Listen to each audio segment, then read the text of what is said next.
Hello, this is Rabbi Daniel Bome from Regina, Saskatchewan, and welcome to the Unbeaten Path. Today's subject, we're talking about the Netzari.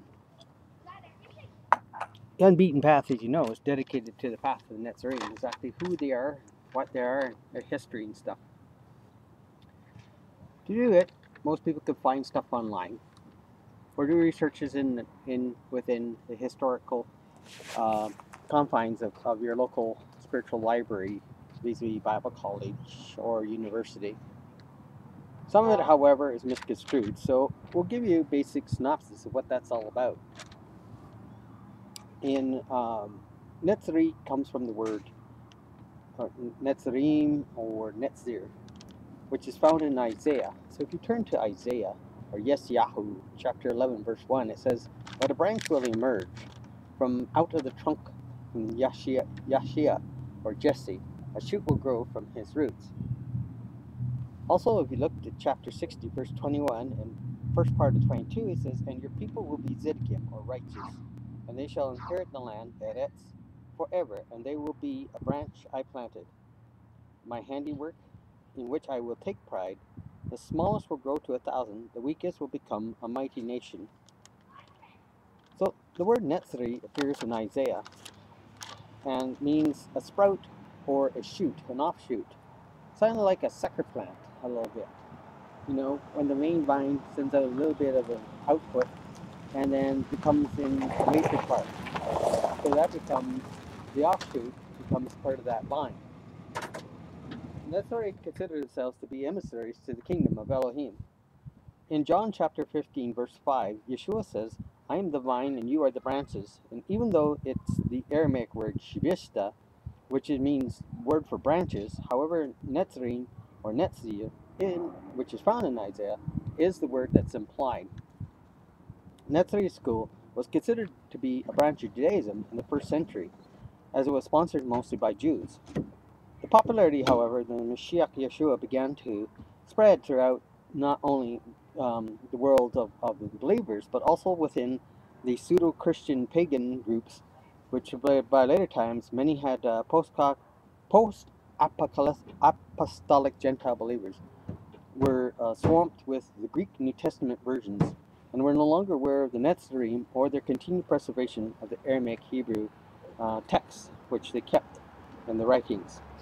The values of Netzari and the writings of having a Torah written within your heart became non-existent within the Christian pagan groups, that were emerging both in Rome and in Alexandria at the time. Netzarim became an underground group, scourged by both Christian theologians and despised by rabbinical Judaism. Netzari uphold unique sovereignty, the unique view of sovereignty of every soul.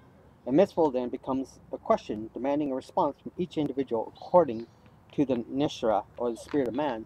So in other words, you hear me saying expressions like "in your world," or "I believe in a God of choices." In the God of choices, you have basically the idea that every person, every individual has a right to come to God under their own terms. It's not so much that we will do it today and will not do it tomorrow. It becomes a matter of, this is what I've decided to do today, and we continue to develop and grow and do it and practice it till I can do it well. The Netzarim have taken that path for many periods of time.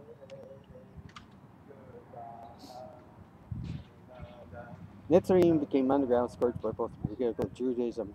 Netzari uphold the unique sovereignty of every soul, and mitzvah then becomes a question, which demands a response from every individual soul, or the Netzari, or within the spirit of the man, within themselves.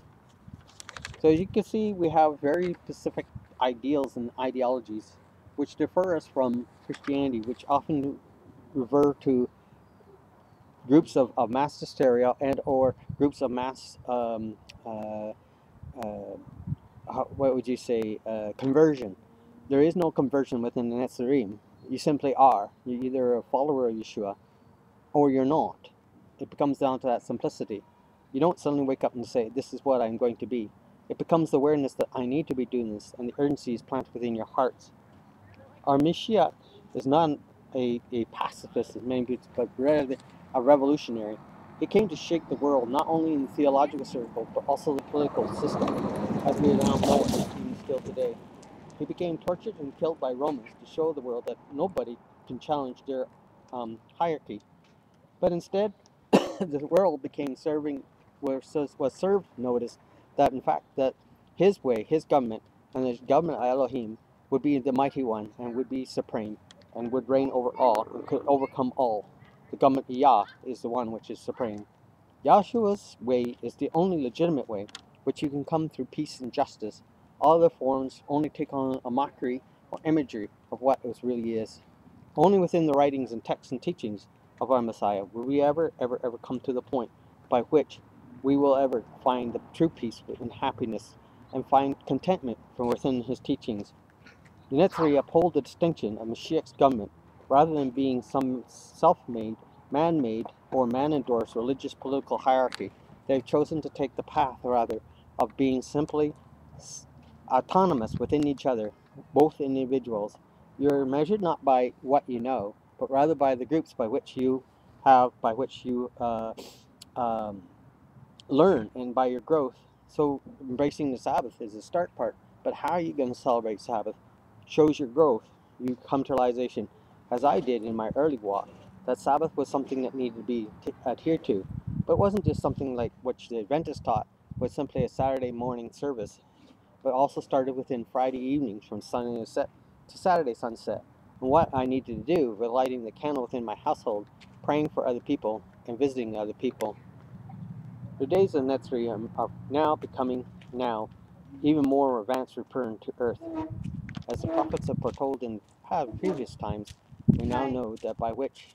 What are you doing? Making recordings. One second. For what? YouTube. Oh, you do? Yeah. Oh, okay. It's a teaching which I do. The days of Netzarim are fast now making a return to earth, as prophets have foretold. Swelling in numbers, yet they still abhorred the limelight, by which we all know is often leads to things and cults of popularity. Netzarim are a quiet group, not really looking for mass numbers of mass hysteria, but rather they simply want to find the followers, the true followers, by which people individually become to an agreement that we want to serve the Lord our God with all our hearts, all our souls, and all our beings.